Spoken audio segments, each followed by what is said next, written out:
Welcome to the conversation that leads. We have Miss Erica with us. It's a pleasure to have you here. Thank you. Nice to see you again. So we have worked closely, and the one thing I admire about Erica is the well-being. How she treats people, whether it's students, whether it's teachers. It's despite of the fact what position they hold, the way you treat them. And that's how we remember you. Oh, thank you. And I believe that's pretty missing in the world out here where we are living in. Just to start with, how you want to say, like, what you're doing different that, we can learn from you and spread the message of how to treat people right. In terms of well-being? Yeah. I think you always want to put yourself in other people's shoes. So I always take the time to think about before I say something or do something, would I want someone to say or do that to me? And if I don't, I wouldn't do it to someone else. And I think that has to be in any workplace, particularly in a school. It's a busy environment. If you don't treat people well and you're not looking after their well-being, you're not going to perform well. If they're not performing well, then it's going to impact the students as well. Do you think the home environments do reflect that, how the students, teachers, anyone is behaving outside? Yeah. Do you think it has a kind of a connection? Yeah. Staff have personal issues that they bring into the school. If you don't let them have time to air those issues, then that will impact their work performance as well. The same with students. There could be issues going on at home where their parents are fighting, they're not getting enough food, they're not getting enough sleep. All of that impacts learning. But what about, you're a very good listener. You listen, and I think that's what we are missing a lot, where the teachers or the student or anyone, when students is going to the teacher or teacher is going to the leader, listening is something I think we should use a lot where we are just giving time to the other person to say what they have to say. And what do you think, I've seen how you react generally when someone is coming and talking to you. Yeah. You're very calm, very composed. How you do that? You're the vice principal. How you manage? I think it's a busy environment. It's easy to say, I don't have time or we meet tomorrow, but I think you have to make the time.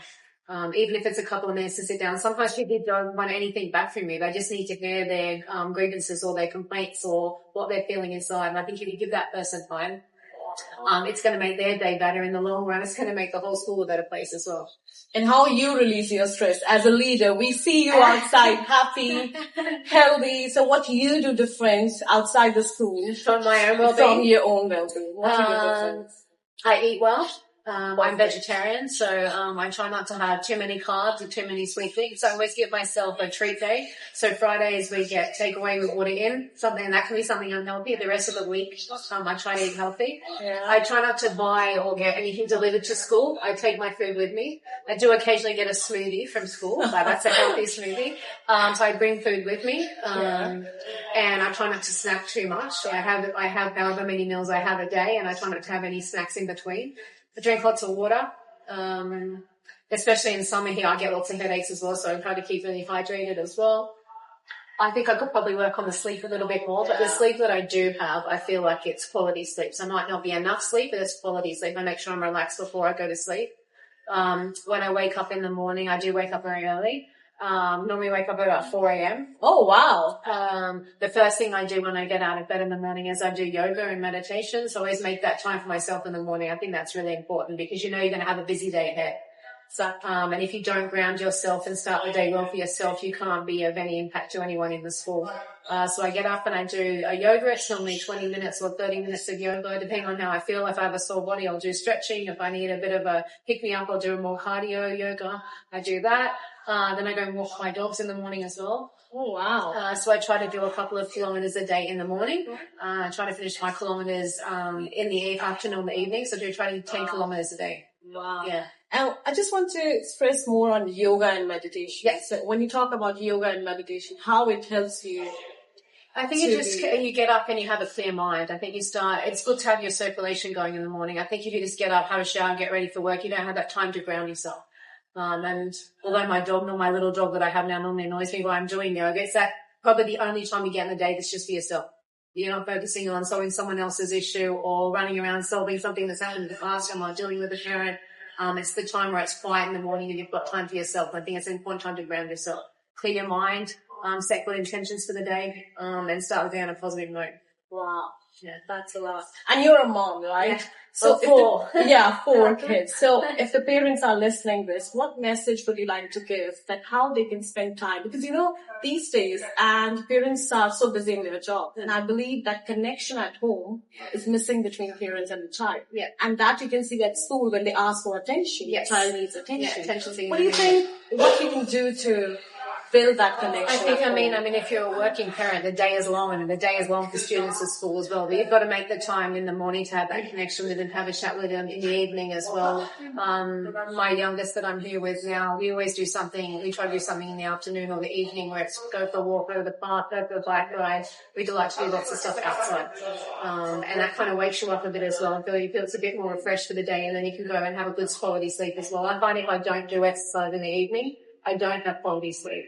I need to tire myself out, and it clears your mind. It's not just for big ways. It relieves your stress. Yeah, it helps. And you clear your mind about what's happening in the day, prepare yourself for the next day. And what about inspection?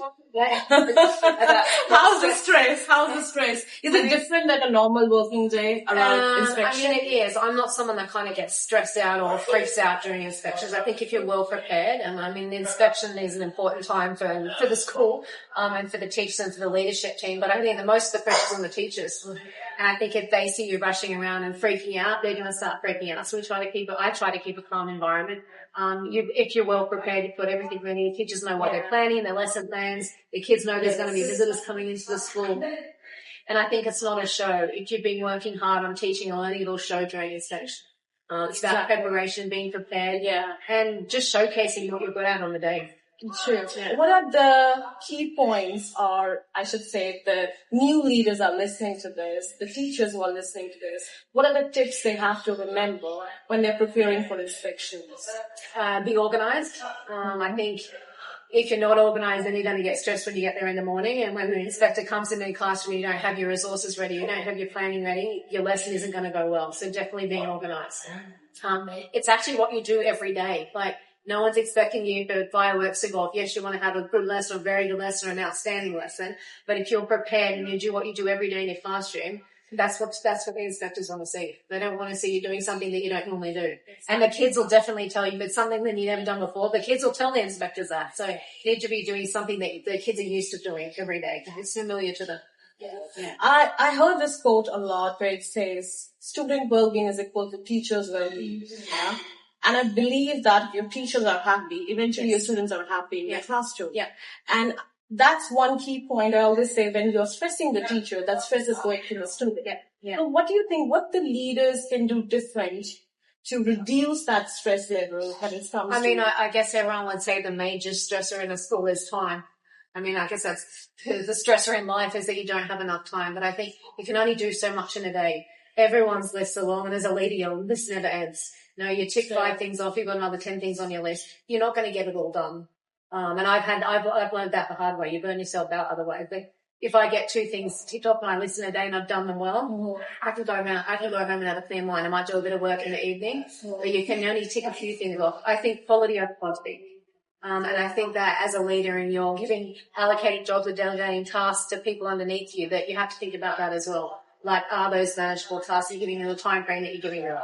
And I always say to people, if you don't have enough time, ask me. Like, I'm flexible. Unless it's something that's definitely due the next day and we're being pushed for it. You can be flexible with timelines. People aren't genuinely lazy and don't want to meet deadlines. There's reasons why they don't meet deadlines. I think you have to be flexible with those. Yeah. And do you think this all is connected when we talk about the well-being of the school, like the positive environment? Yeah. I've seen people saying that a lot. The leaders are saying, and like you always follow that. It's not like, you said something, but I've seen you doing that. Yeah. I've seen you listening to the teachers when they're stressed out, calming them down, and then I can see their behavior, how it changed in the classroom, right? Do you think this all thing is connected with the positive environment in the school, whether we talk about police, whether we talk about, let's talk about school politics or anything when we connect? Yeah. How we can reduce that? I mean, I think as a leader, you have to model positive behaviours, how you communicate with people, being professional.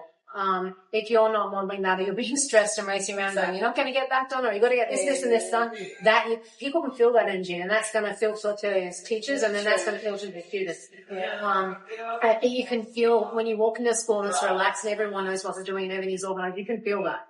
It's something that you can't recreate. It's made and it's like work over time. It's not something that you just click your fingers and it's done. You have to build that. And everyone has to be, I guess, on the same journey to the same destination. If you haven't got, if you haven't got everyone on the bus and you're all just driving in different directions, you have to be together, working together. Yeah, to work together. That's about communication. When I say the word communication, what comes to your mind? My major one, you mentioned this before, is listening. And I say that to the staff underneath me as well. Like, you can learn curriculum, you can learn teaching and learning, but it's harder to teach people communication skills. And as a leader, if you don't have communication skills, you don't have anything. Most of your day is communication and conflict resolution skills. Yeah. And they're the two things you need as a leader. Like we spoke about before, if you can't listen, how do you give advice? How do you give feedback? You have to listen to what people are saying. It doesn't just mean taking it in there, it's active listening. You're taking it in, you're letting them get out their feelings, you're letting them get out the information, you're reassuring them, you're asking them for more information. It's about giving that time that we spoke about before with the listening. Okay, so when I talk about communication, let's move to students. Yeah. And let's move to ICT, how they use their iPads. And do you think that is a kind of a barrier? I do know it has a lot of value when we talk about research work, when we talk about how the students can learn on their own from different, websites.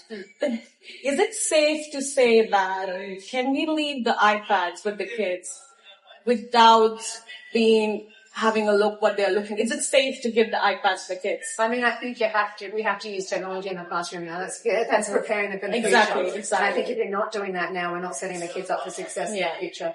But I think you have to monitor stuff like that. I mean, even in your classroom, you can't just leave a group. You go back and check on them if they're on the right website, are they doing the task they're meant to be doing. Exactly, yeah. You might go away and walk off and they've clicked on and they're playing a game, they're not doing the maths assignment you set them. So I think it has to be monitored. Yeah. Yeah, it should not be purposeful. Yes, purposeful class that you're setting exactly. them. Not just busy work. I don't like seeing busy work. It has to be noticeable. And I like it, like technology used for things like challenge tasks or extension tasks, or they're recording themselves reading, or they're recording themselves explaining a task. So it's building those higher order thinking skills. And how you manage that at home? For me, as a mom, I mean, the two children that I have at home, the other two are older and have moved out of home. These two are really into like PlayStation, iPads, that kind of stuff. Like I said before, try and have time where you're not on your iPad and you're having fresh air, you're having exercise. You're getting off the screens. I think too much screen time as well. It's not good. It's like a time you have set the time when they have to. Yeah. Wow, that's really good.